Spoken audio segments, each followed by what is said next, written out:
요즘과 같이 불안한 시대를 살아가면서 우리가 공통적으로 마음에 갖는 바람이 있다면 상황에 흔들리지 않고 믿음으로 굳건하게 서는 것이 아닐까 싶은 생각을 갖습니다. 저 자신도 스스로 분명하게 감지할 수 있을 정도로 마음이 요동치고 흔들리는 것 같은 그런 도전들이 참 많이 있습니다.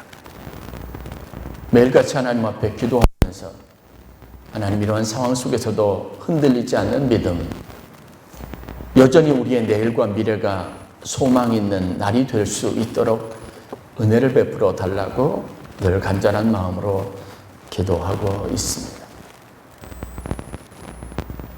결코 흔들리지 않는 견고하고 확고한 믿음 위에 서기를 간절히 바라는 마음을 가지고 오늘 저는 여러분들과 함께 성경의 이야기를 통해서 성경이 우리에게 주는 교훈을 붙잡기를 원합니다.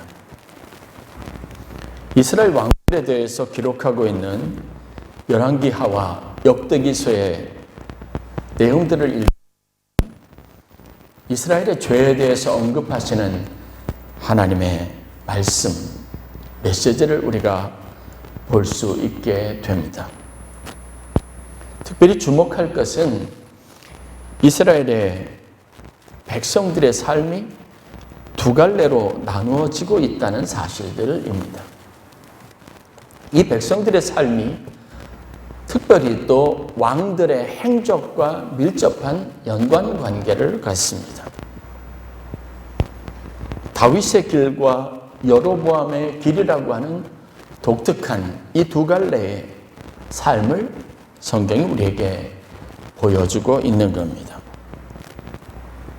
다윗은 여러분들이 생각하는 것처럼 영광스러운 삶을 살았던 사람, 명예로운 인생의 대변자입니다.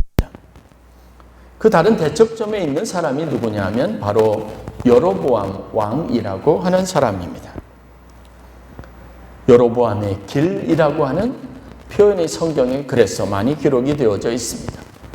왕들의 행적이 다윗의 왕의 행적을 따랐던 삶, 그리고 여로보암의 행적을 따랐던 삶으로 엄격하게 구별되고 있다는 겁니다. 여로보암은 성경의 표현 그대로 따르면 느밧의 아들입니다. 그래서 이스라엘 왕들이 행하는 몇 가지 행위를 통해서 성경은 느밧의 아들 이스라엘 백성 여로보암의 길을 따랐던 갔던 왕과 백성이라고 하는 표현을 사용합니다. 이스라엘 백성들을 범죄하게 한 느밧의 아들 여로보암의 죄에서 떠나지 않았다. 혹은 여로보암의 길을 갔다라고 표현을 하고 있습니다. 이 두 갈래를 결정하고 있는 그 결정적인 차이가 무엇이냐 살펴보면 여기에서 우리가 신앙생활에 가장 중요하게 여겨야 될 것이 무엇인지를 발견할 수 있게 됩니다. 다윗의 길과 여로보암의 길, 이 두 갈래의 길을 만든 것이 무엇이냐면 그들이 하나님의 법, 즉 하나님의 율법과 계명을 따라 살았느냐 그렇지 않았느냐로 결정된다고 하는 사실입니다. 다윗은 하나님의 뜻대로 살기를 원했던 사람이고 그의 뒤를 따랐던 많은 왕들이 있었는데 그 왕들은 똑같이 율법을 회복하고 하나님의 말씀을 회복하고 하나님이 계명을 따라 이스라엘 백성들에게 가르쳤던 그 길을 가고자 힘쓴 왕들이었다고 하는 거죠. 그리고 그때 그들이 왕이 되었을 때 하나님은 그들에게 축복을 주셨습니다. 그들의 나라는 견고했고 그들의 나라는 영원토록 계속되었고 그들이 다스렸던 나라의 백성들은 복된 삶을 살았습니다. 그러나 그렇지 않았던 여로보암의 길, 여로보암의 선택을 따라서 다스렸던 왕들과 백성들은 불행하고도 또 하나님의 심판과 가까운 삶을 살았다는 특징들을 가지고 있다는 사실입니다. 이 시대에 견고하기를 원한다면 우리는 아주 쉽게 성경이 우리에게 주는 교훈대로 하나님의 말씀을 그 마음에 두고 살아가야 할 절대적인 필요성을 인식할 수 있어야 된다는 것. 여러분, 목회적인 영향력, 그리고 다른 사람들과의 교제, 예배가 주는 일반적인 어떤 환경, 영적인 환경, 이 도움으로부터 지금 우리가 격리된 시대를 살아가고 있습니다. 그래도 주일날 예배에 오면 마음이 순화되는 것 같고 우리 모두가 독특하게 누리는 내가 예배를 드렸다, 교회에 갔다, 이런 것 때문에 느끼는 어떤 뿌듯함이 있습니다. 그리고 그것은 단순히 느낌이 아니라 한 주를 살아가는 데 있어서 굉장히 마음에 큰 위안이 되고 영적으로도 그것 때문에 받는 격려가 참 많이 있습니다. 그런데 주일 예배를 드리지 못하고 성전에 나오지 못하면 이상한 불안감이 있습니다. 그것 때문에 일주일을 다 망칠 것 같고 그런 불안감들이 있는 겁니다. 영적 질서를 갖는 것, 하나님의 말씀이 내 삶 속에 늘 공급되는 이 보편적인 것으로부터 격리되는 것은 삶을 참 위태롭게 한다는 사실들을 우리가 깨달을 수 있어야 합니다. 마음에 평안이 없고 근심이 많아지고 고민이 많아지는 것도 바로 이러한 영향력으로부터 비롯된다는 것을 알아야 합니다. 그래서 말씀이 공급되는 루트를 늘 가질 수 있어야 합니다. 코로나 시대에 우리가 절대적인 관심을 가져야 할 것이 바로 여기에 있습니다. 코로나가 여러분 끝이라고 여기지 마십시오. 이건 단지 시작입니다. 앞으로 우리는 또 어떤 바이러스 공격 안에서 또 이와 똑같은, 이거보다 훨씬 더 어려운 시절들을 보내게 될지 아무도 장담할 수 없습니다. 그러나 시대를 미리 바라보고 이야기하는 미래학자들이나 아니면 어떤 지식적인 지혜에 대한 해안을 가진 사람들이 이야기하는 미래는, 그 미래에 대한 전망은 밝지 않습니다. 그런 상황 속에서도 흔들리지 않고 견고한 인생을 살기를 원한다면 여러분, 하나님의 말씀을 붙잡고 그 안에서 인생의 든든한 기초를 놓는 이 일에 대한 심각함을 우리가 다시 한번 인식할 수 있어야 합니다. 어디에 있든 어떤 상황에 있든 흔들리지 않는 인생들을 세워가는 목표에 대해서 우리가 좀 더 깊은 관심을 그런 면에서 보면 오늘 여로보암의 이야기는 우리에게 아주 좋은 교훈이 될 수 있습니다. 저는 본문으로 돌아가서 오늘 우리 본문이 가지고 있는 독특한 의미, 교훈, 하나님의 말씀을 그 인생의 중심으로 삼는 삶이 얼마나 중요한 것인가를 좀 살펴보려고 합니다. 사실 오늘 이 말씀을 여러분 가만히 읽어보시면 여로보암은 하나님의 선택에 의해서 왕이 된 자라는 분명한 사실을 발견할 수 있습니다. 왜 여로보암이 하나님의 선택을 받았을까요? 거기에는 솔로몬의 타락이라고 하는 원인이 있었습니다. 솔로몬은 하나님의 세움을 받고 하나님이 그를 높이셔서 부와 영광과 존귀와 지혜와 명예와 흔들리지 않는 나라를 유업으로 받은 위대한 왕입니다. 그런데 그의 노년에 그 나라가 흔들리기 시작했습니다. 흔들리는 나라를 보고 하나님께서 다른 대안이 필요했습니다. 다윗, 솔로몬으로 이어졌던 이 자연스러운 대를 이은 왕국이 이제는 견고하게 하나의 자연스러운 마치 어떤 시대를 잇는 새로운 어떤 왕권의 이양의 시기에 자연적으로 되어지는 것 같은 그런 왕권의 이양이 힘들어지는 시대가 되어진 겁니다. 우리의 나라가, 우리의 기초가 흔들리면 하나님은 또 다른 대안을 가지고 새로운 일들을 계획하시는 겁니다. 아무리 든든하게 서 있는 것처럼 자부해 보이고 그렇게 보이는 것이라 할지라도 그 기초가 흔들리면 하나님은 또 다른 대안과 계획을 가지고 우리 인생에 섭리하십니다. 우리는 우리 교회의 역사를 통해서 그것을 봅니다. 대한민국의 성장 과정을 통해서 그것을 봅니다. 뿐만 아니라 성경의 많은 이야기들을 통해서 그 분명한 진실 앞에 서게 되는 겁니다. 솔로몬의 타락으로 그 나라가 하나님의 나라가 되지 못합니다. 하나님의 질서가 무너져 버리니까 하나님께서 세우신 계획이 무엇입니까? 이스라엘을 쪼개기로 한 겁니다. 우리가 읽은 열왕기상 11장의 말씀을 보면 그 과정에 대한 하나님의 계획이 상세하게 소개가 되어져 있습니다. 하나님의 계획은 이것입니다. 이들을 바벨탑 사건에서처럼 흩으려고 하는 겁니다.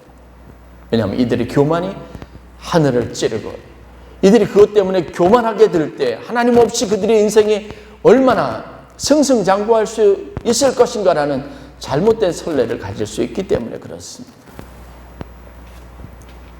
나누고 쪼개고 그 힘을 약화시키기로 작정을 하시고 그렇게 해서 하나님께서 선지자 아히야라고 하는 사람을 세워서 하나님의 일들을 이루어 가시는 겁니다.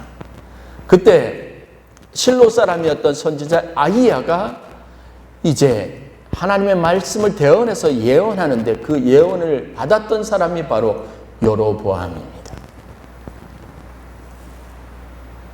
여로보암은 하나님의 계획으로 선택된 사람입니다. 이 여로보암은 에브라임 지파에 속한 사람이었고 하나님께서 찢으려고 계획하셨던 북쪽 이스라엘의 10지파의 이 모든 지파들을 이끌기에 충분한 리더십을 가진 사람입니다. 이미 검증된 리더십을 가지고 있었습니다. 왜냐?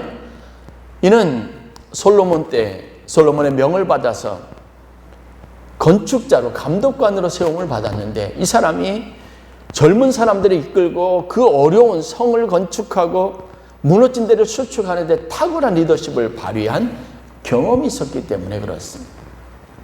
하나님의 시각에서 계획에서 무너진 것을 다시 세우고 많은 사람들의 지파의 마음을 결집시켜서 하나의 나라를 세워가는데 여로보암만큼 적합한 사람이 없었다는 겁니다. 많은 사람은 우연히 사람들의 계획에 의해서 여로보암이 북쪽 이스라엘의 초대왕으로 세워진 것 같지만 성경은 분명하게 하나님의 계획이었다는 사실을 말해주고 있습니다. 여로보암을 앞으로 나오게 하고 하나님이 아히야라고 하는 선지자를 통해서 여로보암에게 이제 메시지를 주시는 겁니다. 그것이 바로 오늘 우리가 읽은 본문의 말씀입니다. 열왕기상 11장 36절부터 38절 말씀입니다. 내가 너를 취하리니 너는 내 마음에 원하는 대로 다스려 이스라엘 위에 왕이 되되 내가 만일 내가 명령한 모든 일에 순종하고 내 길로 행하며 내 눈에 합당한 일을 하며 내 종 다윗이 행함같이 내 율례와 명령을 지키면 내가 너와 함께 내가 위하여 세운 것 같이 너를 위하여 견고한 집을 세우고 이스라엘을 내게 주리라. 무엇을 말하고 있습니까? 성경은 여로보암에게 하나님께서 견고한 나라, 다윗의 견고한 나라에 그 뒤를 이을 계승자의 비전을 가지고 있었다는 겁니다. 그에게 더 영광스럽고 아름다운 나라를 이루기를 원하셨다는 겁니다.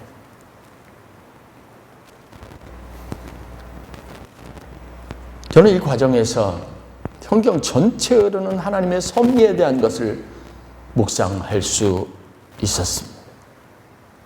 하나님은 하나님의 시대에 그에 적합한 사람을 세웁니다. 그러나 그 사람을 세울 때 하나님의 계획은 실패를 전제로 하지 않습니다.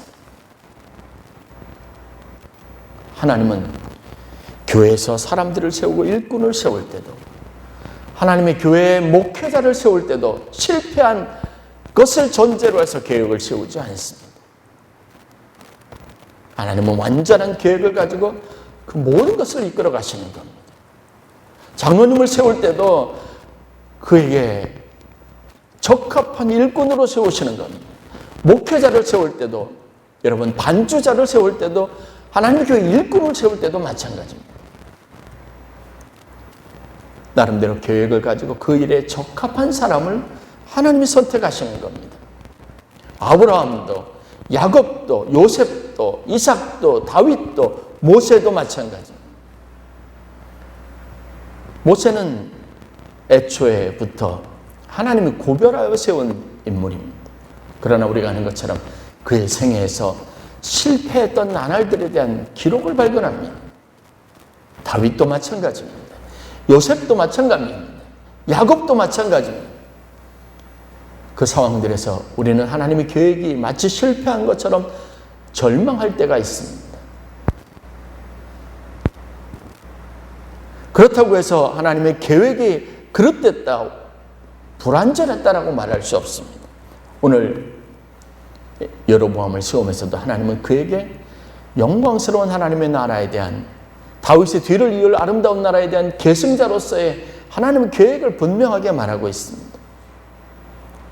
그런데 그에게는 여전히 주어진 선택이 있다는 거죠. 하나님 우리를 선택해도 여전히 우리는 그 선택에 응답하여 어떤 삶을 살아갈 것인가 하는 문제에 대한 우리 자신의 선택과 헌신의 문제가 여전히 남아있다는 겁니다. 그 하나님의 부르심과 뜻에 우리가 순종하지 못하면, 말씀과 하나님의 질서를 따라 우리가 살아가려고 하는 헌신적인 노력이 결여된다면, 여러분 우리도 여로보암과 같이 불명예스러운 삶을 살아갈 수밖에 없다는 교훈을 오늘 우리가 말씀을 통해서 얻게 되는 겁니다. 하나님의 완벽한 계획을 누가 무너뜨릴 수 있느냐? 바로 내가 무너뜨릴 수 있고 여러분이 무너뜨릴 수 있다는 두렵고 떨리는 이 교훈 앞에 서는 겁니다. 하나님의 말씀과 그 가르침에 절대적으로 순종하고 그 말씀을 따라 살아가지 않는 한 우리는 하나님이 원하시는 하나님의 나라에, 하나님의 교회의 온전한 지도자로서, 또 하나님 교회를 이끌어가는 일꾼으로서 하나님 앞에 온전히 쓰임받을 수 없다는 사실들을 말씀을 통해서 깨달을 수 있어야 합니다. 내 선택이 있어야 합니다. 내 헌신이 있어야 합니다. 내가 가지고 있는 말씀에 대한 순종이 반드시 뒤따라야 한다는 겁니다.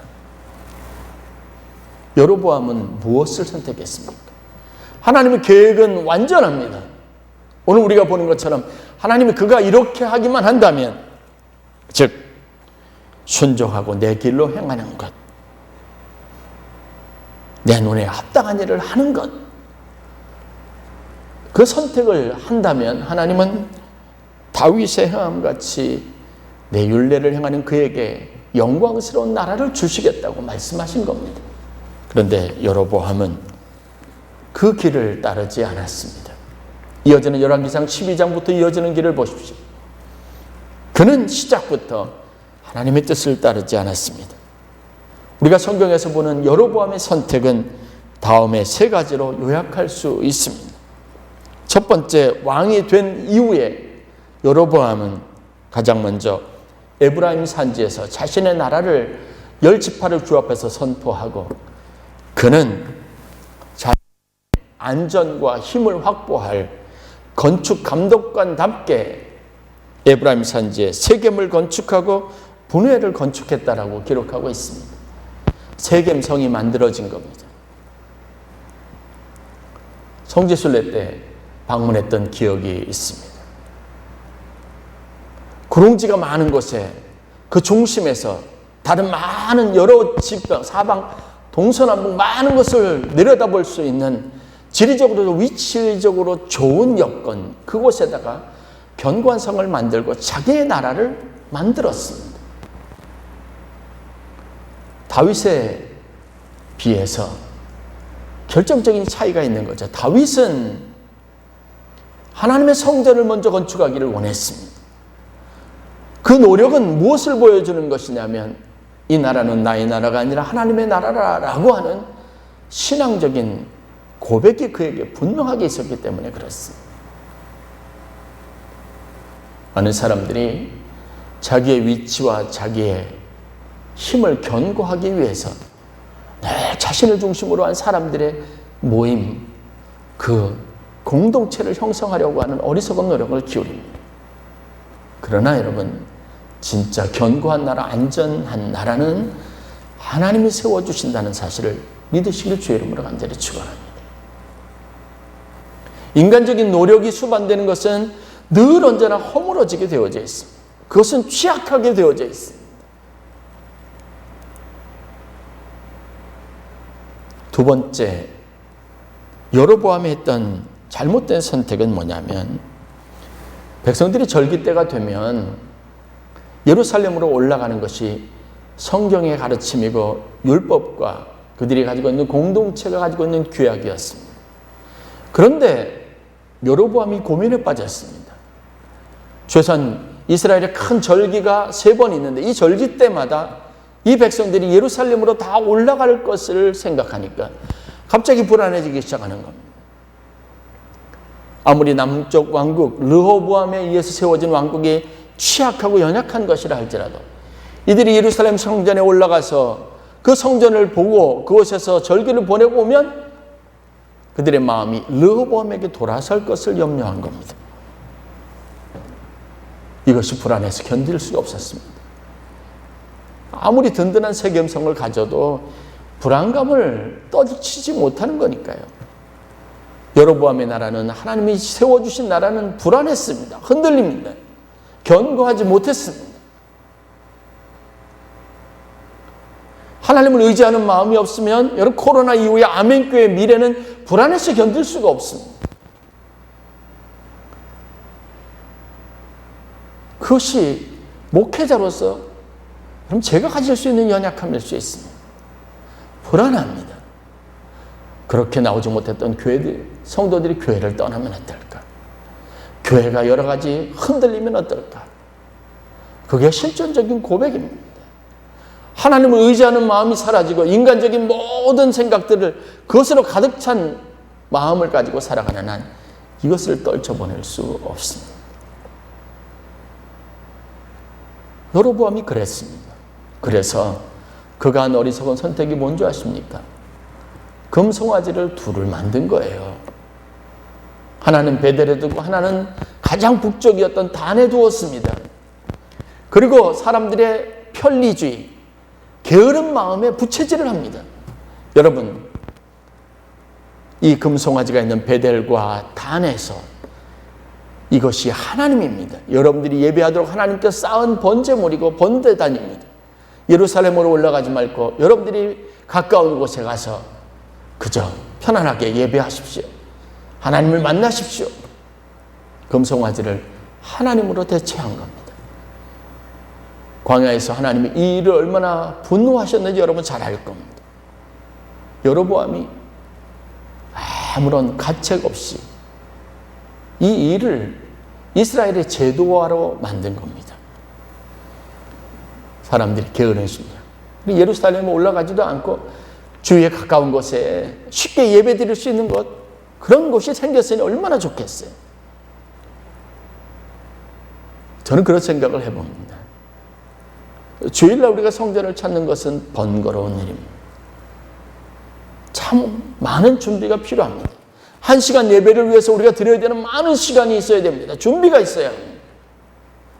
그런데 여러분, 편리주의적인 것을 따르지 않고 편안한 것을 따르지 않고 그러한 준비를 한다는 것 자체가 우리의 신앙에 가져다주는 축복이 있습니다.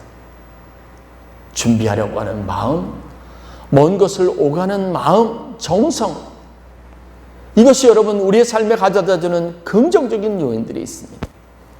결국 그렇게 편의주의를 따르도록 해서 이스라엘에게는 신앙이 무너졌습니다. 안타까운 것은 북왕국 이스라엘에는요, 하나님의 법도를 따라 계명을 지키며 신앙의 회복과 부흥을 꿈꾸는 어떤 신앙 운동도 다시 일어나지 않았다는 겁니다.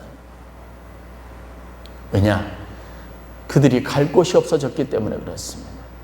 그들의 중심이 무너졌고 뿌리가 흔들렸기 때문에 그렇습니다.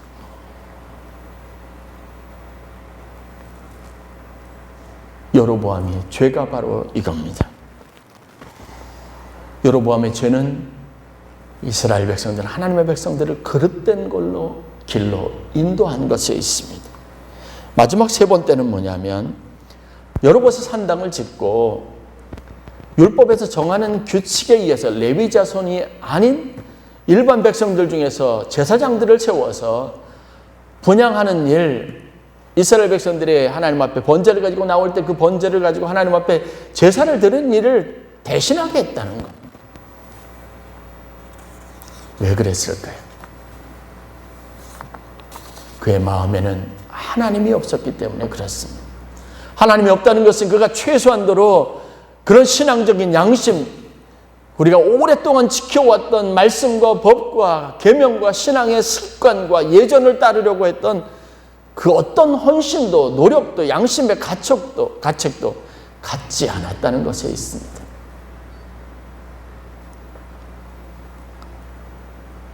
하나님의 말씀이 여러분들을 불편하게 하는 것, 여러분들이 편리하게 마음대로 살고자 하는 내 삶을 불편하게 만드는 것은 축복인 줄 믿으시기를 바랍니다.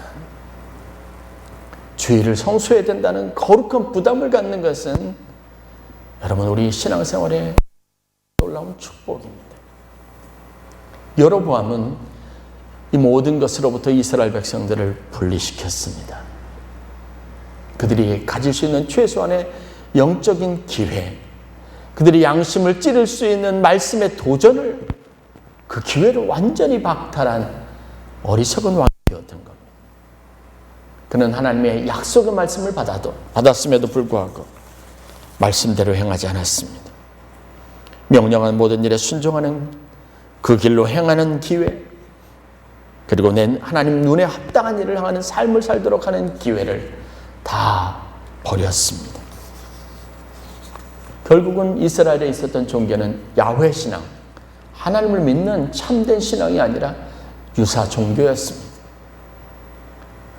모든 이스라엘 지파와 백성들이 그곳의 마음을 빼앗기고 잘못된 신앙을 그들의 삶 속에 뿌리를 내리도록 하는 그런 어리석은 죄를 범한 겁니다. 여러분, 코로나 시대를 지나고 우리에게 진짜 가져야 될 경각심은 무엇입니까?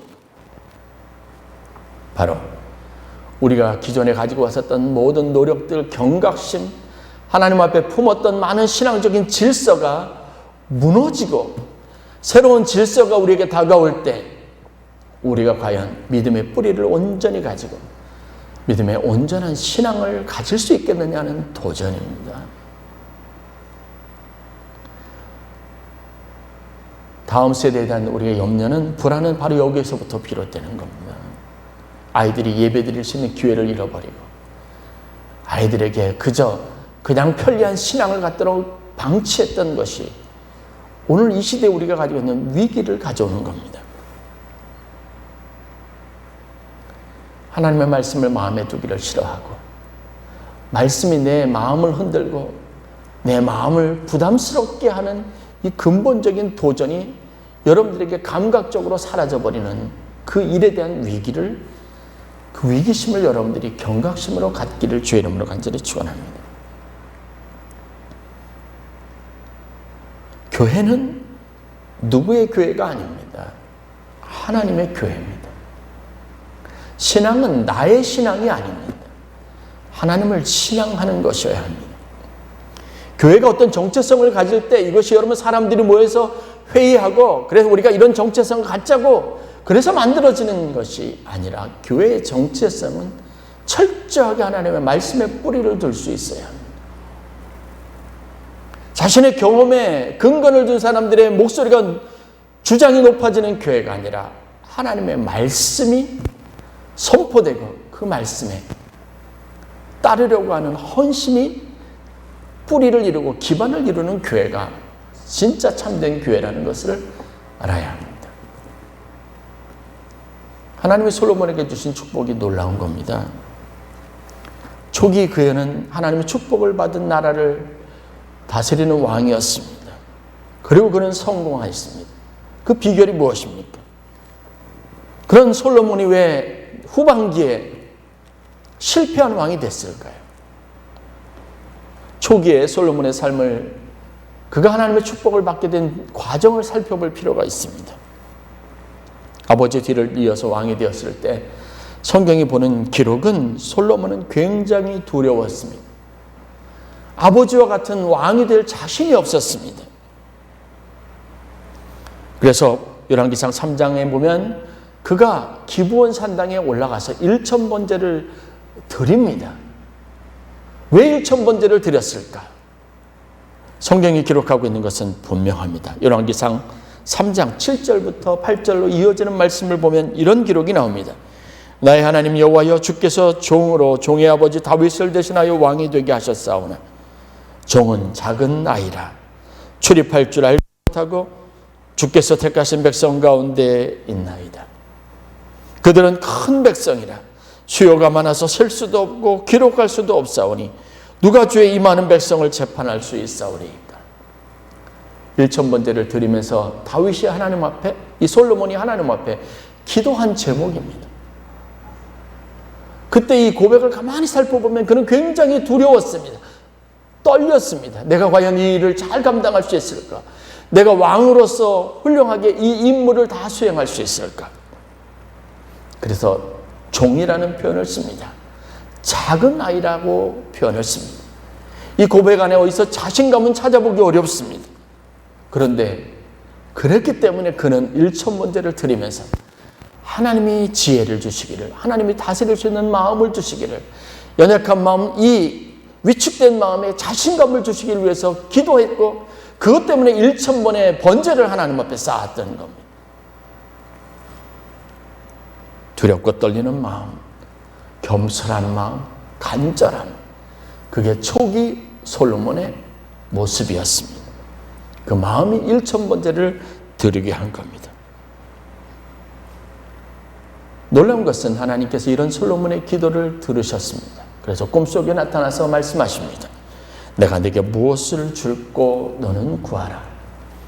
그때 솔로몬이 구한 것을 성경은 이렇게 기록합니다. 열왕기상 3장 9절 하반절에 있는 말씀입니다. 듣는 마음을 종에게 주사 주의 백성을 재판하여 선악을 분별하게 하옵소서. 솔로몬이 하나님 앞에 구했던 것은 듣는 마음입니다. 듣고 분별할 수 있는 지혜를 구했습니다. 여러분, 이것이 신앙입니다. 이것이 솔로몬의 출발점입니다. 이것이 오늘날 우리가 가져야 될 마음이고 태도입니다.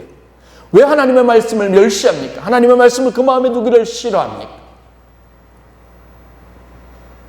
왜 교회가 변질됩니까? 왜 우리의 마음과 신앙이 변질됩니까? 그 기초에는 하나님의 말씀을 듣기를 거부하는 우리의 거짓된 마음, 그릇된 신앙의 뿌리가 있습니다. 하나님은 그것을 보시고 그 고백을 들으시고 그것을 축복하셔서 그에게 지혜를 주신 겁니다. 성경은 분명하게 기록합니다. 뿐만 아니라 하나님께서 솔로몬에게 그가 구하지 아니한 부와 영광도 주셨다는 겁니다. 지혜의 근본은 듣는 마음입니다. 그래서 잠언서에 보면 솔로몬이 고백합니다. 참된 지혜는 하나님을 경외하는 것이다라고 합니다. 하나님에게 듣는 마음, 하나님이 주신 마음, 하나님의 말씀이 지혜의 근간입니다. 그러면 우리가 이 땅을 살아가면서 하나님에게 듣는 말씀이 없다면, 하나님의 말씀을 우리의 삶의 기초로 삼지 않는다면 세상에서 좋은 선택, 옳은 선택, 올바른 분별력을 발휘할 수 없다는 이 명확한 진리 앞에 설 수밖에 없습니다. 어떤 사람이 길을 건너려고 합니다. 그래서 횡단보도에다 발을 디디려고 하는데 뒤에 있던 어떤 아주머니가 황급하게 소리를 지르면서 그의 팔을 잡아당깁니다. 빨간불이 켜져 있는 거 보이지 않으세요?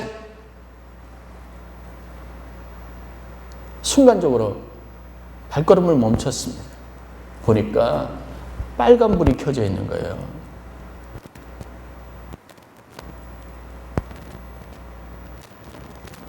그리고 그 아주머니에게 이렇게 대답합니다. 아, 나도 모르게 사람들이 건너가서 파란불인 줄 알았어요.